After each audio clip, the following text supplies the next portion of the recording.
오늘 영상 제목 보시고 의아하신 분들 많으시죠? 교육 채널에서 갑자기 웬 부동산 이야기? 채널 성격과 안 맞는 거 아니야? 하지만 저는 오늘 앞으로 살아갈 미래 세대인 우리 아이들을 위해서 욕먹을 각오로 한마디 거들고자 합니다. 소신발언을 좀 해야겠습니다. 이미 제가 지난 영상들에서 대한민국의 저출산 문제나 AI 시대의 교육에 대해서 깊이 있게 다룬 적이 있죠. 교육은 교과서 속에만 있는 것이 아닙니다. 교육은 아이들의 삶이고 우리가 발 딛고 서 있는 지금 여기의 현실과 뗄래야 뗄 수 없는 문제입니다. 제가 앞서 걱정했던 심각한 저출산 문제, 그 뿌리를 파고 들어가면 결국 만나는 거대한 벽이 있습니다. 바로 부동산입니다. 오늘은 저도 한 명의 어른으로서 우리 아이들에게 조금이라도 더 나은 세상을 물려줘야 한다는 책임감을 가지고 교육 전문가가 바라본 부동산의 불편한 진실을 가감없이 말씀드리겠습니다. 학교에서 우리는 아이들에게 가르칩니다. 노력은 배신하지 않는다. 성실하게 일하면 잘 살 수 있다. 그런데 학교 밖 현실은 어떻습니까? 월급 300만 원을 받는 직장인이 약 10억 원 정도의 서울 중위권 아파트를 사려면 숨만 쉬고 한 푼도 안 쓰고 28년을 모아야 합니다. 노동소득이 자본소득을 절대로 따라갈 수 없는 구조. 여기서 교육은 힘을 잃게 됩니다. 아이들은 더 이상 꿈을 꾸지 않죠. 건물주가 꾸민 나라에서 무슨 혁신이 나오겠습니까? 더 무서운 건 이 부동산 문제가 우리 삶의 질을 심각하게 파괴하고 있는 현실입니다. 어느새 우리 인생의 가장 중요하고 어려운 목표가 고작 내 집 마련이 되어버렸습니다. 그 콘크리트 상자 하나를 갖기 위해 수억 원의 빚을 지고 그 빚을 갚기 위해 평생을 노예처럼 일하죠. 내가 원하지 않는 일이라도 참아야 합니다. 은행 이자를 내야 하니까요. 결국 우리는 누구를 위해 사는 겁니까? 나 자신입니까? 아니면 은행과 건설사, 그리고 소수의 부동산 기득권들입니까? 이 비극은 우리 아이들에게 그대로 대물림됩니다. 교실에서의 그 피 튀기는 입시 전쟁이 사회에 나오면 이제 부동산 투기라는 2차전이 기다리고 있죠. 입시 지옥을 견뎌냈더니 이제는 내 집 마련 지옥이 기다리는 삶. 부동산이 우리 삶을 갉아먹고 아이들의 미래까지 저당 잡고 있는 이 현실. 이게 과연 우리가 아이들에게 물려주고 싶었던 세상일까요? 지금 이 순간에도 어른들은 싸우고 있습니다.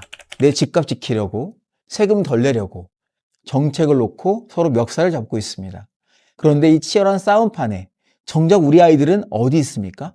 왜 어른들의 이익만 계산하고 다가올 미래 세대인 아이들의 입장은 아무도 대변하지 않는 겁니까? 이 중요한 문제에 아이들이 빠졌습니다.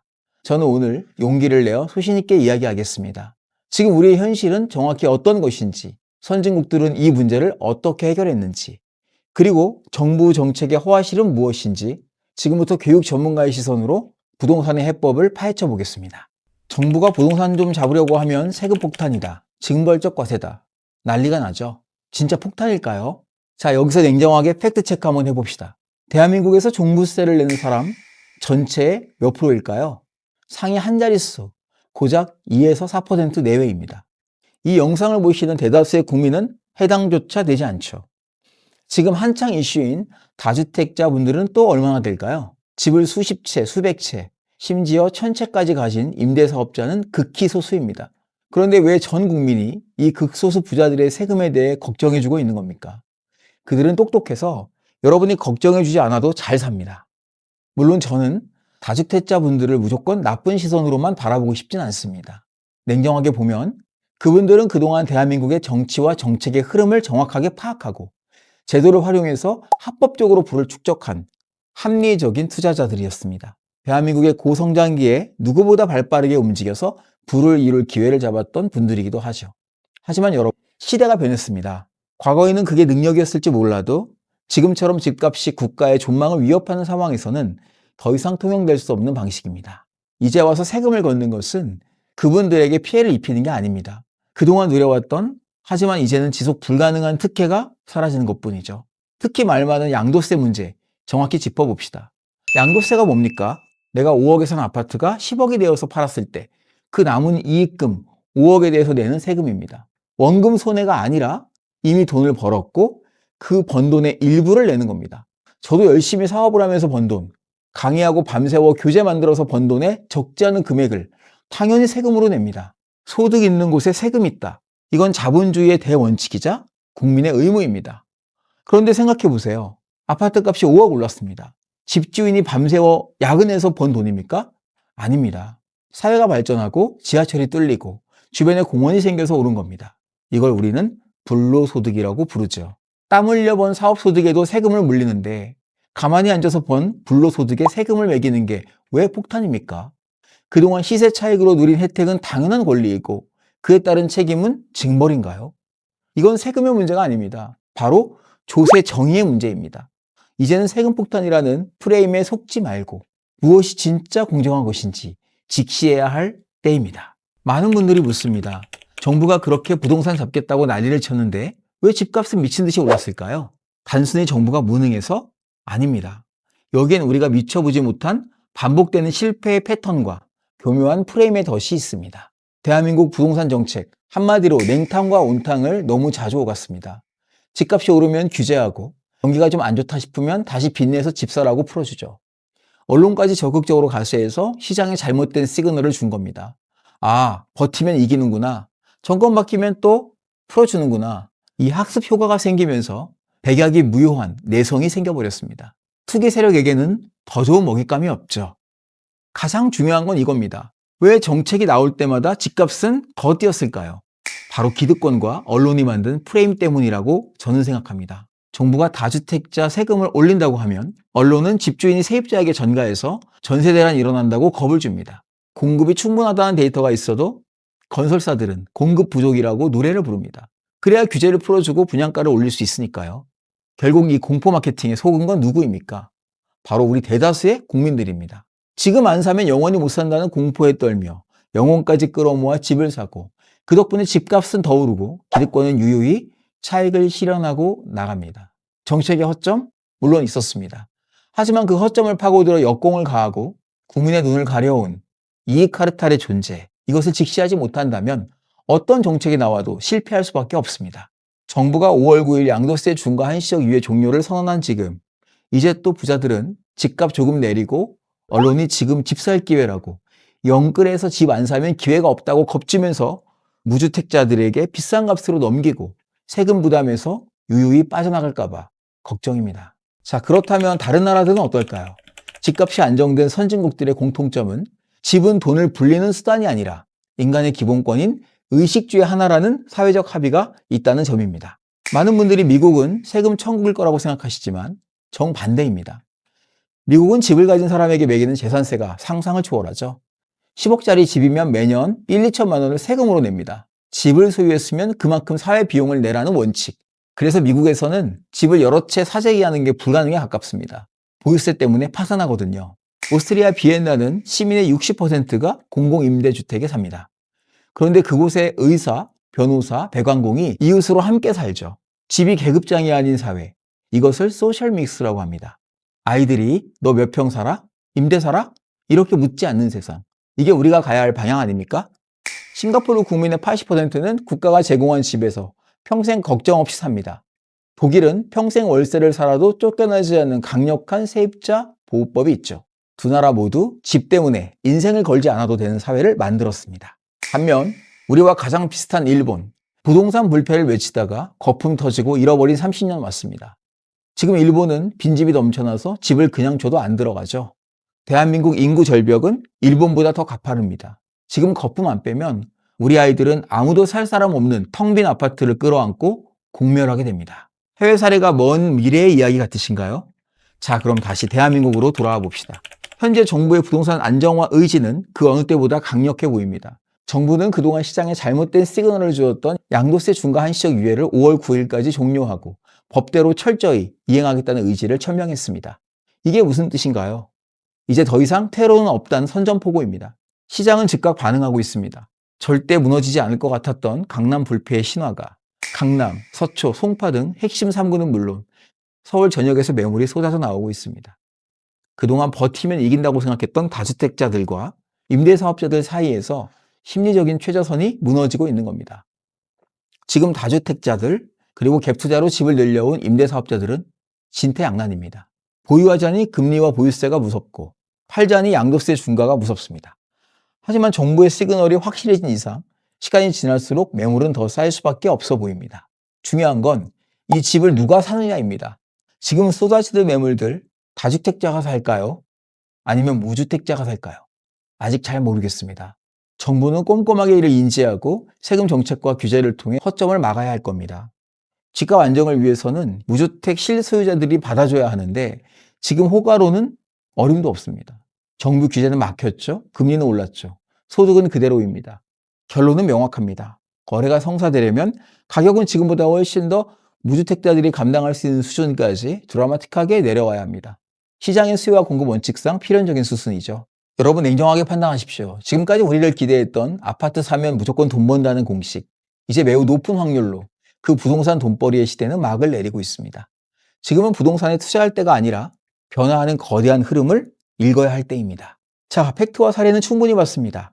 이제부터는 교육 전문가이자 이 시대를 살아가는 한 사람의 시민으로서 저의 개인적인 견해와 구체적인 대안을 말씀드리겠습니다. 조금 급진적일 수도 논쟁적일 수도 있습니다. 하지만 누군가는 해야 할 이야기이며 어디까지나 저의 개인적인 소견임을 밝혀둡니다. 부동산 안정화라는 말은 집값이 더 이상 오르지 않고 유지되는 것을 의미할 수 있지만 저는 이미 비정상적으로 높이 치솟은 집값이 정상적인 가격으로 떨어져야 한다고 봅니다. 네, 집값은 떨어져야 합니다. 그러면 얼마나 떨어져야 할까요? 저는 최종적으로 지금의 절반 수준이 적정하다고 봅니다. 맞벌이 부부가 10년 정도 성실하게 일해서 저축하면 빚 없이 내 집을 살 수 있는 수준이면 적절하지 않을까 합니다. 물론 무리한 정책 추진으로 당장 반토막이 나면 경제 충격이 큽니다. 그래서 앞으로 한 10년에 걸쳐서 서서히 연착륙을 통해서 가격을 낮추면 되지 않을까 합니다. 국민을 설득하고 합의하는 과정이 반드시 필요하겠죠. 인정합시다. 지금의 부동산은 명백한 거품입니다. 이 거품은 반드시 꺼져야 합니다. 그러기 위해서는 집을 주거 목적이 아닌 투기 목적으로 사는 것을 원천 차단해야 한다고 생각합니다. 제가 만약 정책 결정권자라면 무주택 실소유자들에게는 무이자에 가까운 파격적인 대출 혜택을 주겠습니다. 집 없는 서민에게는 국가가 이자를 대신 내줘도 된다고 생각합니다. 그게 복지니까요. 반면 다주택자들이나 법인의 투기성 매수에 대해서는 지금보다 훨씬 높은 징벌적 금리를 적용해야 한다고 봅니다. 저라면 집을 두 채째 보유하기 위한 대출에는 15%를, 세 채째 보유라면 과감하게 50%의 대출 금리를 적용하겠습니다. 다주택 보유 자체를 어렵게 만들어야만 시장에 매물이 쏟아져 나오고 집값이 정상화될 수 있습니다. 아울러 저는 전세 제도는 없어져야 한다고 봅니다. 저라면 5년 정도 시간을 잡고 전세 제도를 아예 없애겠습니다. 실거주를 하지 않는 경우에는 대출이 아예 안 되도록 한다면 똘똘한 한 채 같은 개념은 사라질 거라 생각합니다. 사실 이렇게 하면 집을 더 지을 필요도 없습니다. 이미 지금의 건물 수는 사람들이 충분히 살고도 남을 만큼 지었으니까요. 다음은 보유세 문제입니다. 저는 머지않아 우리나라도 선진국 수준으로 보유세를 높이는 날이 올 거라 예측합니다. 동시에 그래야만 한다고 봅니다. 아마 정부가 보유세 카드를 들고 나온다면 현실적으로는 실효세율 1.5% 정도가 될 거라 예측합니다. 하지만 제 소신을 묻는다면 저는 최종적으로는 3%까지 가면 어떨까 생각해 봅니다. 다만 대출과 같이 보유세와 금리는 슬라이딩 스케일로 1주택 실거주자에게는 아주 낮게, 2주택자 이상부터는 주택수가 많을수록 보유세와 금리를 높게 했으면 합니다. 저에게 묻는다면 무주택자와 실거주 1주택자는 0에서 0.5%, 2주택부터는 3%, 세 채 이상은 아예 꿈꾸기도 힘들 만큼 10% 정도로 하면 좋겠습니다. 2주택자에게 10억짜리 집 가지려면 1년에 3천만 원 세금 내라? 그러면 집으로 돈 벌 생각 싹 사라집니다. 부동산 아주 빠르게 안정되겠죠. 물론 이건 정부의 명운을 걸어야 할 만큼 저항이 큰 문제입니다. 그렇게 더욱더 국민들에게 왜 그래야 하는지를 설득하면서 점진적으로 시행해야 할 것입니다. 마지막으로 우리가 간과해서는 안 될 현실적인 문제가 있습니다. 바로 건설 경기입니다. 우리나라 GDP의 상당 부분이 삼성전자 같은 반도체와 그리고 건설업에 의존하고 있습니다. 삼성과 건설업만 총 40%를 차지하고 있는 현실입니다. 냉정하게 말해서 건설사가 줄 노선하면 대한민국 경제가 주저앉습니다. 그렇다면 해법은 뭘까요? 건설사를 살리되 투기를 막는 길. 저는 앞서 말씀드린 싱가포르 모델이 해답이라고 봅니다. 정부가 건설사에게 일감을 주는 겁니다. 대신 비싼 분양 아파트가 아니라 또 어려운 사람들이 살아야 하는 좁은 아파트가 아니라 대다수 국민들을 위한 질 좋은 공공임대주택을 짓게 하는 거죠. 건설사는 일감이 생겨서 살고 국민은 저렴한 주택이 공급돼서 좋고 집값은 안정됩니다. 이게 바로 일석삼조가 아닐까요? 정부가 시장 조율만 잘한다면 불가능한 꿈은 아니라고 생각합니다. 네, 싱가포르 모델이 가장 이상적인 주거제도의 모델이라고 저는 생각합니다. 오늘 제가 드린 말씀 너무 급진적으로 들리셨나요? 정답이 없는 주제, 다양한 의견을 통해서 생산적인 토론을 통해서 집단 지성의 힘을 빌려 더 나은 해답을 찾을 수 있지 않을까 합니다. 워낙 방대하고 복잡한 이슈라서 최대한 간결하게 핵심만 말씀드렸습니다. 더 깊은 이야기는 밤을 새워도 모자라겠죠. 분명 반대하시는 분들이 계실 겁니다.